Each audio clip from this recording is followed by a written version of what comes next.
I just finished watching Netflix's Cowboy Bebop, and yeah, it wasn't good.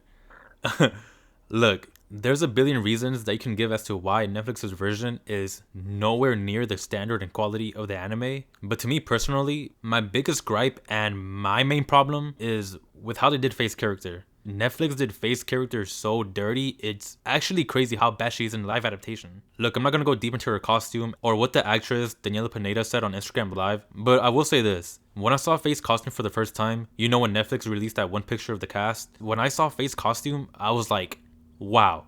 They didn't even try, they gave no effort, but even though I thought that, I was still excited for the live adaptation. It's not like my excitement went down or I was more worried or scared for how bad it was gonna be. But damn, after I finished watching it last night, I was so disappointed with how they did Faye.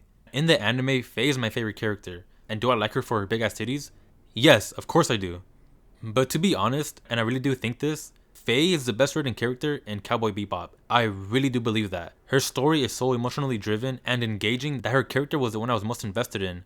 I love Faye's character. Netflix's Faye and Faye from the anime are two completely different characters. Completely different characters. Everything that was great about Faye in the anime is nowhere to be found in the live adaptation. Everything that made me love Faye's character, like her backstory being the biggest one, is literally not included in Netflix's version. Okay, let's take Faye's backstory in the anime and how and why it made Faye's character so good and then compare it to Netflix's version. In the anime, we learn in episode 15 that Faye woke up from cryosleep and that she doesn't remember who she is or who she was. She has amnesia and she wakes up in this world that is completely foreign to her. But even through all of this, there's one man who has been by her side and taking care of her. And so Faye falls in love and they have a relationship. It isn't until we learn that the man Faye's in love with is actually accumulating debt in her name, and that the only reason she got woken up from cryosleep is for that man's selfish reasons. She got conned, and so this betrayal caused Faye to be very untrustworthy of other people. It's why she's so guarded and a closed book. This was perfect as it showed us why Faye is the way she is in the present with Spike and Jet. There's that tension and divide between them because Faye doesn't trust them. She doesn't trust anyone. But that whole plotline of Faye's story is completely removed from Netflix's version. There's barely to no mention of this. And the only thing that we get is that she reunites with the person who conned her, and it turns out to be her fake mom. And that's it. There's no tension, there's no build-up, it's completely out of left field. In the anime, we spent the majority of the episode seeing Faye's backstory. And then at the end, we're back in the present, and we learn that their next bounty is actually the guy who conned Faye. So there's that build-up. We're engaged, we're invested with the story. But Netflix didn't do anything like that. It's just, oh look, here's my mom, lol, whoopity fucking do. It didn't add anything to her backstory. Like literally it didn't.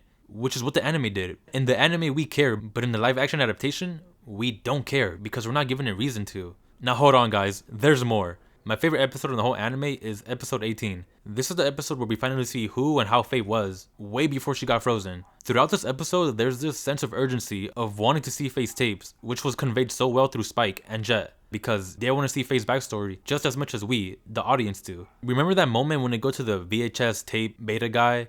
And we get like small glimpses of Faye's backstory, but once the video stops working, Spike kicks it and breaks the machine, preventing us from seeing the tape. And in that moment, we the audience are like, dude, what the hell? Why'd you do that? We're pissed because we want to see Faye's backstory. Again, there's that urgency that's built up. The anime is teasing us. It's telling us that this tape is important and it knows that we love Faye and that we want to see her backstory.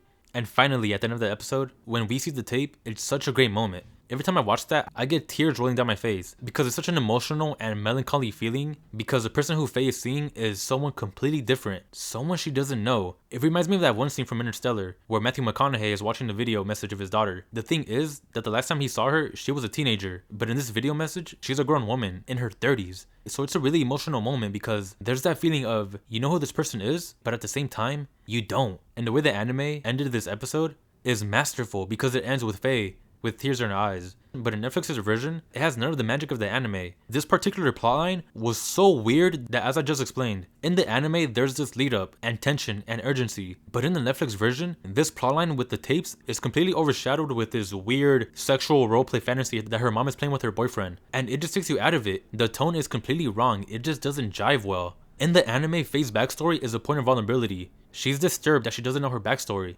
But in the live adaptation, the whole time Faye is like, yeah, lol, I don't know my backstory, ha ha ha. Oh, these tapes that show my backstory and who I was, lol, cool. Let me just make 100 billion jokes. The tone is just wrong and weird. And really, that was a problem for the whole show. The tone was completely off. But damn, if there was one thing they should have got right, tone-wise, it was this plotline.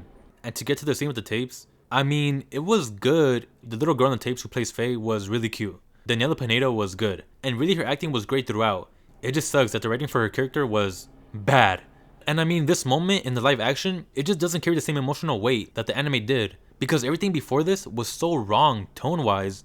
And it was getting overshadowed by stupid plot lines. There was no sense of care whatsoever. Again, it just didn't have the same magic that the anime did. They just went about it the wrong way. Now let's get to the most important part of Faye's character. So in the anime, there's this theme around Faye's character where she doesn't have a quote-unquote home, right?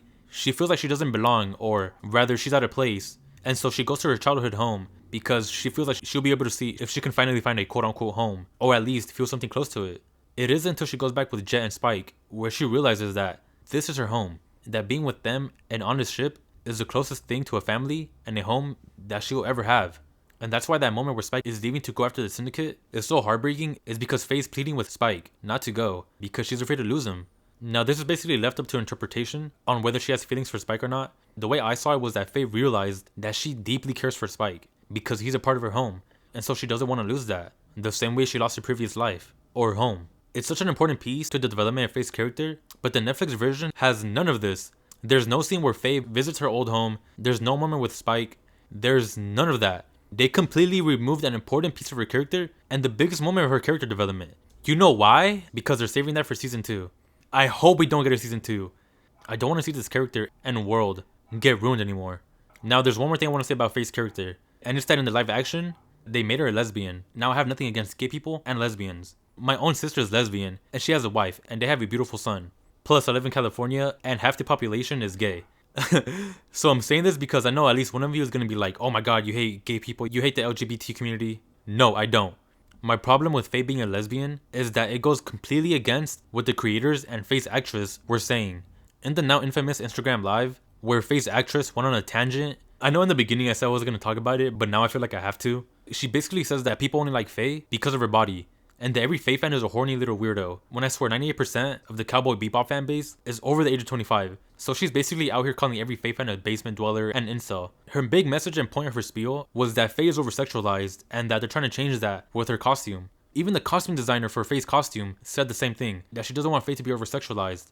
So the people behind Netflix's Cowboy Bebop are so worried about Faye being over-sexualized by people in their 30s. So instead, you know what they do? They over-sexualize Faye by having her naked with another woman, in which Faye talks about how she just had an orgasm for the first time. What in the hell were they thinking? Guys, again, as a male, I do not mind seeing two women laying naked next to each other, talking about orgasms. Believe me, I think I can speak for most men when I say that we have no problem with that. What my problem is that they completely went against what they were saying about over-sexualizing Faye. They really thought, well, we're gonna change Faye's costume because she's over-sexualized, so instead we're gonna have her naked in bed with another woman.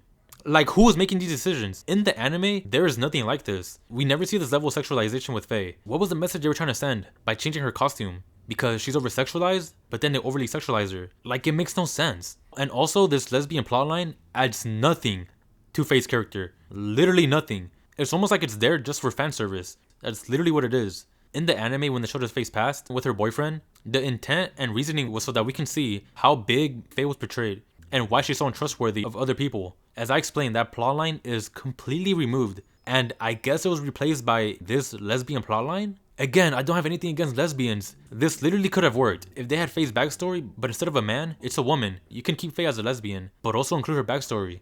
But nope, we didn't get that. Instead, we get a Faye that is completely different to her anime counterpart. And another point that the actress was trying to make in her Instagram Live was that Faye's costume in the anime would be difficult to use and move around in real life because of action scenes and all that. But that also doesn't make any sense since Faye in the Netflix version is literally in 2 fight scenes and each fight scene lasts 15 seconds. Not even playing. So in conclusion, Netflix ruined my favorite Cowboy Bebop character by taking away everything that made her amazing and well written and replaced it with nothing.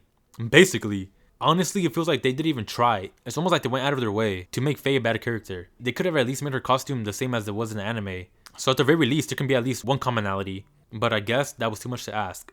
Ladies and gentlemen, in this video, I just really wanted to focus on Faye's character because, again, she was my favorite Bebop character. I will be making another video, which will be about why Netflix fails at adapting anime. And in that video, I'll go in depth on Spike and Jet and Vicious and Julia, or my bad, not Vicious, Lucius Malfoy. And I'll also be talking about Death Note, Netflix's version. That video is going to be broad and it's going to try to tackle why Netflix doesn't make good anime adaptations. Thank you for watching the video. I really do hope you enjoy. If you did enjoy, be sure to like and subscribe. It would really help out my channel and I would really appreciate it. I love you guys and I'll see you in the next video. Peace!